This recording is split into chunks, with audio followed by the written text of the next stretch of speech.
হুজুর তো সেই বর্ষা দি বর্ষা কি শোন শেষ।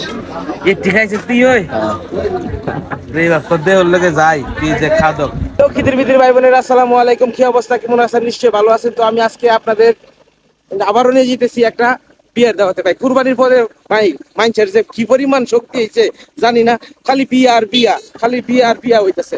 তো এইসব বিয়ার ভিতরে আছে বিয়া পাইছে। তো আজকে আমার সাথে যাইতেছে হলো আমার সুরজ মামা। তো আমার সুরজ মামা একজন সমাজকর্মী, তো ওনার জন্য সবাই দোয়া করবেন। তা আজকে আমি আর মামা বেগনা যাইতেছি বিয়া খাইতে। তাহলে আর দেরি নাই, তাহলে চলুন, লেটস গো।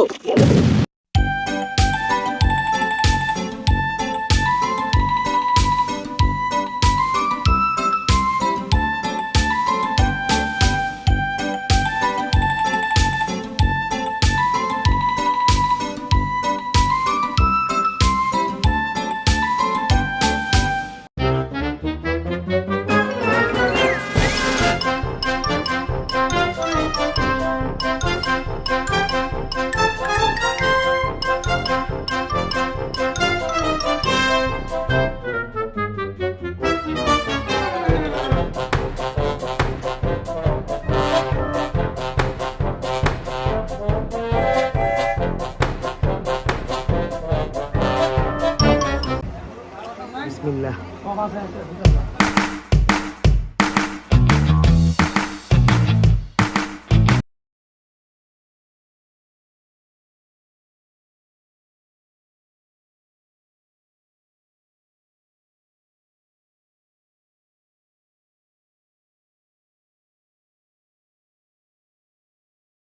মেশিন যখন স্টার্ট হয়ে গেছে তাহলে তো আর রমানো যাবে না। তো আমি মোটামুটি ডাল খাওয়ার পরে দেখলাম যে গরুর গোস্ত এনে দিয়ে গেল, যাক এক চামচ দিচ্ছে, আমি এটা শেষ করি। তো আরো মানুষেরা দিতে আছে। তো আমি চিন্তা করে দেখলাম যে আমি আরামে রিল্যাক্স একটু খাইয়া দিই, আর যদি রিল্যাক্সে যদি না খাই তাহলে তো হইতো না। আর ব্যাপারটা হয়েছে গরুর গোস্ত মোটামুটি যে দূর আছে দূর দিয়া এমনি এমনি দিয়া বইদাটা কুম্বালা যে দূরম হইটার অন্য চিন্তা ভাবনা করতেছি না।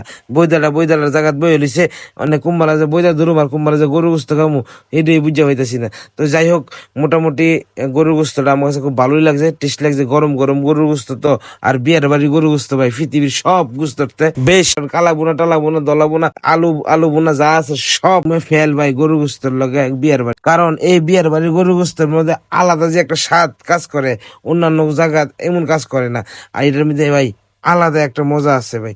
তো এর ভিতরে আর 2 চামচ দিয়ে গেল, তা আমি আর কিছু কইলাম না, দিতে থাক। আমি খালি চোখ বন্ধ করে খালি লইতে থাকি, কারণ দিতেছে খাইতাছি, দিতেছে খাইতাছি, দিতেছি খাইতাছি, এটা হচ্ছে বিয়ার কাম। এর ভিতর দিয়ে দই উলাই পড়ছে, দাও 1 চামচ দাও। তোমার দইয়ের লগে যদি মায়া ময়া গুস্ত গুলা যদি একটু খাইতারি তাহলে তো আবার মোটামুটি শেষ হয়ে যাবো গা। আর শেষ করাটাই এনে উত্তম, কারণ খাবার নষ্ট করার চেয়ে খাবার অল্প খাওয়া ভালো। যারা যারা যে যে পরিমাণ খাইতে পারবেন এই পরিমাণই লইবেন, এটা আপনার কাছে আমার রিকোয়েস্ট।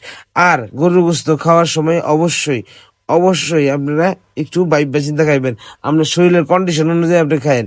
আপনি যদি মনে করেন যে গরু গোস্ত খাইলে যদি আপনার গরম লাগে, ফুসকুনিত গিয়ে বইয়া থাকার চিন্তা ভাবনা থাকে, তাহলে গরু গোস্ত বেশি খাওয়া দরকার নেই, অল্প পরিমাণে খায়েন। কারণ গরু গোস্তটা একটু হাই প্রোটিন গোস্ত, আর এই গোস্ত খাইলে ভাই একটু শরীরের একটু গরম টরম হইব। আর গরম টরম হইলেই তো বুঝতে পারতেছেন, অনেকে ফুসকুনিত গিয়ে বই থাকে, অনেকে পানির ট্যাপের নিচে গিয়ে বই থাকে। তো সর্বোপরি যারা ফেটস হেরা এই খাইয়েন, আর যারা সয় না হেরা খাওয়া দিকে খালি আফসোস করেন, আর কোনো কথা নাই। তো ঘটনা হয়েছে গরুর গোস্ত যে আজকের যে গরুর গোস্তটা, এই গরুর গোস্তটা মোটামুটি আমার কাছে হেভি লাগছে, কারণ এই গরুর গোস্তটার মধ্যে আলাদা একটা মজা পাওয়া গেছে। আর বিয়ের বাড়ির গরুর গোস্ত ভাই ওয়ার্ল্ডের বেস্ট গরুর গোস্ত হয়, রান্না হয়। আর এটা কই আলা আপনি যারা খায় হারাই বুঝার, যারা খায় না হারা বুঝবো না।